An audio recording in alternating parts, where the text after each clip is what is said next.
Unsaturated hydrocarbons के बारे में क्या होता है अनसैचुरेटेड हाइड्रोकार्बन्स। पिछले लेक्चर में हमने सैचुरेटेड हाइड्रोकार्बन्स के बारे में डिस्कस किया था। अगर अभी तक आप लोगों ने वो वीडियो नहीं देखा है तो डिस्क्रिप्शन बॉक्स में आपको उसका लिंक मिल जाएगा, वहां से उस वीडियो को जरूर चेक करें। Then you will directly come to the unsaturated hydrocarbons. बिना टाइम वेस्ट की बात करते हैं। मैंने आप लोगों को बताया था हाइड्रोकार्बन्स वो होते हैं जिसमें कार्बन और हाइड्रोजन की बॉन्डिंग होती है। दो प्रकार के हाइड्रोकार्बन्स होते हैं, सैचुरेटेड और एक अनसैचुरेटेड। अनसैचुरेटेड हाइड्रोकार्बन्स के साथ फंडा ये है कि जितने भी डबल बॉन्डेड या फिर ट्रिपल बॉन्डेड कंपाउंड्स होते हैं वो सारे के सारे कंपाउंड्स क्या कहलाते हैं, अनसैचुरेटेड हाइड्रोकार्बन्स कहलाते हैं। अब इसकी कंडीशन ये है, मान लीजिए कोई बहुत लंबा सा कार्बन चेन है, जैसे मान लो 6 या 7 कार्बन का चेन है, तो इसमें जरूरी नहीं है कि सारे के सारे बॉन्ड ये डबल बॉन्ड या फिर ट्रिपल बॉन्ड हो। इस पूरी चेन के अंदर अगर एक भी डबल बॉन्ड है तो भी ये क्या कहलाएगा, अनसैचुरेटेड हाइड्रोकार्बन कहलाएगा। और मान लो इस चेन के अंदर तो एक ट्रिपल बॉन्ड है तो भी हम इसको क्या कहेंगे, अनसैचुरेटेड हाइड्रोकार्बन कहेंगे।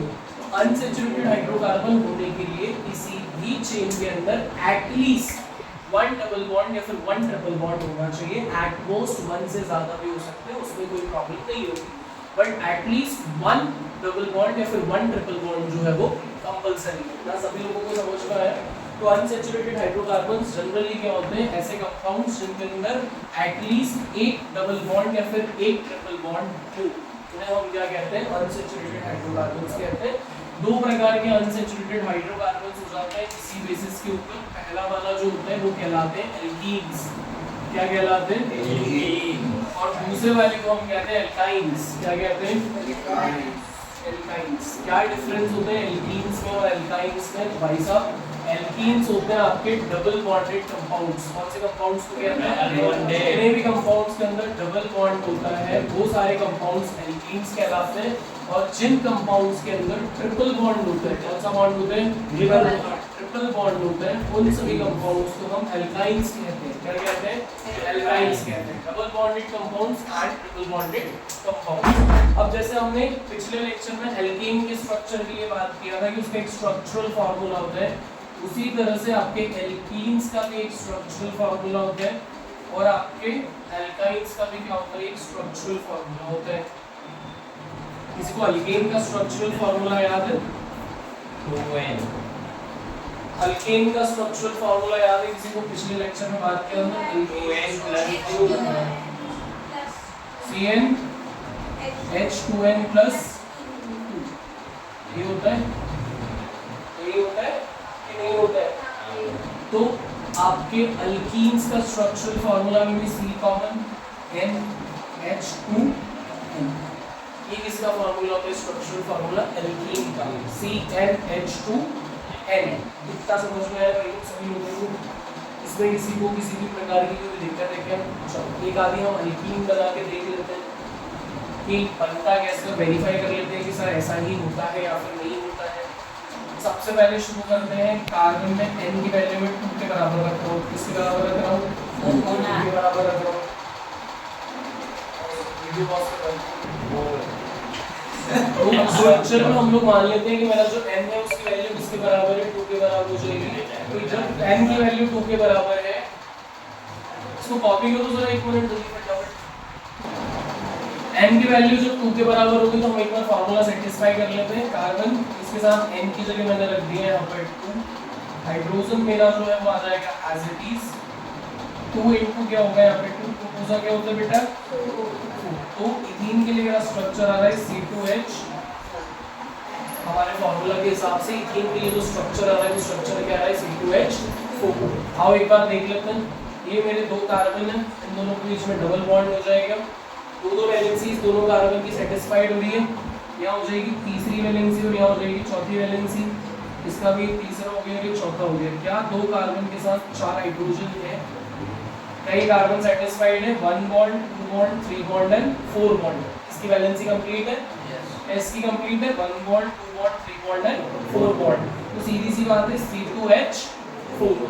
तो ये स्ट्रक्चरल फार्मूला यहाँ पर मेरा क्या हो रहा है, सेटिस्फाइड है। सभी लोग को क्लियर है? बड़ा स्ट्रक्चर बना के देख लेते हैं। मान लो आपके पास 5 कार्बन हो, कितने कार्बन से 5? पहले फार्मूला के हिसाब से 5 कार्बन का लॉजिक देख लेते हैं।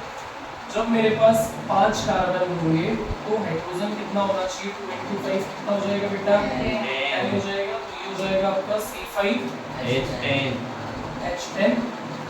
5 कार्बन के साथ 10 हाइड्रोजन ही होने चाहिए, ज़्यादा नहीं होना चाहिए। ये एक डबल बॉन्ड लगा दूं क्या मैं यहाँ पे? ठीक है। अब इस कार्बन के पास कितनी वैलेंसीज खाली है? 3 वैलेंसी खाली, 1 हाइड्रोजन, 2 हाइड्रोजन, 3 हाइड्रोजन। इस कार्बन की वैलेंसी सेटिस्फाइड है।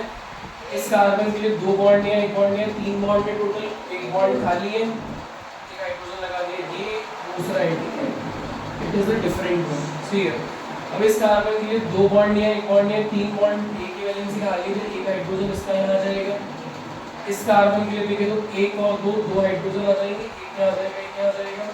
इस कार्बन का एक ही बॉन्ड सेटिस्फाइड हो गए, 3 बॉन्ड खाली है, 1, 2 और 3। काउंट कर लेते हैं एक बार जल्दी से 5 कार्बन के लिए। 1 2 3 4 5 6 7 8 9 और 10। तो ये हमारा फॉर्मूला यहाँ पर क्या हो जाएगा? सेटिस्फाइड। इस तरह से किसके स्ट्रक्चर बनते हैं? एल्कीन्स के स्ट्रक्चर बनते हैं। किसके स्ट्रक्चर बनते हैं? एल्कीन्स के। इसमें किसी को समस्या है? एल्कीन्स को ओलेफिन्स भी कहते हैं, जैसे अल्केन्स को पैराफिन्स कहते हैं, उसी तरह से एल्कीन्स का एक नाम और क्या है? ओलेफिन्स। क्या नाम है? ओलेफिन्स। इतना सभी लोगों को समझ में आया? अल्कीन्स में किसी को कोई समस्या है? कॉपी कर लो।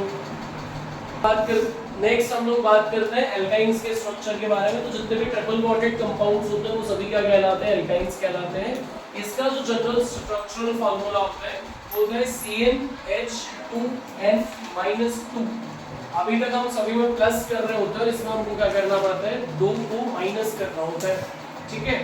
एक एग्जांपल से समझने की कोशिश करते हैं। मैं मान लेता हूँ कि मेरे पास जो n है उसका वैल्यू 3 के बराबर है। किसके बराबर है? 3 के बराबर है। जब मैं इस वैल्यू को यहाँ सब्स्टिट्यूट करूंगा तो कार्बन के साथ वैल्यू क्या आ गई? मेरी 3 आ गई। हाइड्रोजन के साथ आएगी 2 into 3 minus 2। 3 2 सा कितना होता है बेटा? 6। और जब उसमें से 2 माइनस करेंगे तो कितना आएगा? 4। तो ये स्ट्रक्चर निकल के आएगा C3H4।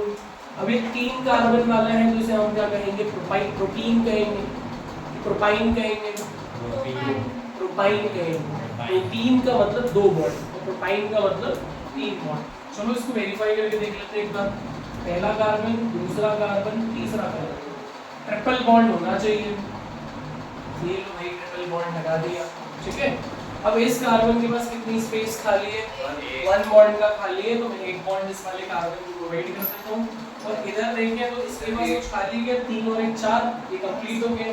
और इसके पास 3 हाइड्रोजन की जगह खाली है, H H और H। तो 3 बॉन्ड में सेटिस्फाई हो रहे हैं कि 1 2 3 और 4 हाइड्रोजन हो रहे हैं, स्ट्रक्चर सेटिस्फाई हो रहे हैं। सभी लोग 7 कार्बन का स्ट्रक्चर मुझे अभी बना के दिखाएंगे और तब तक इसको कॉपी कर लो जल्दी से। 7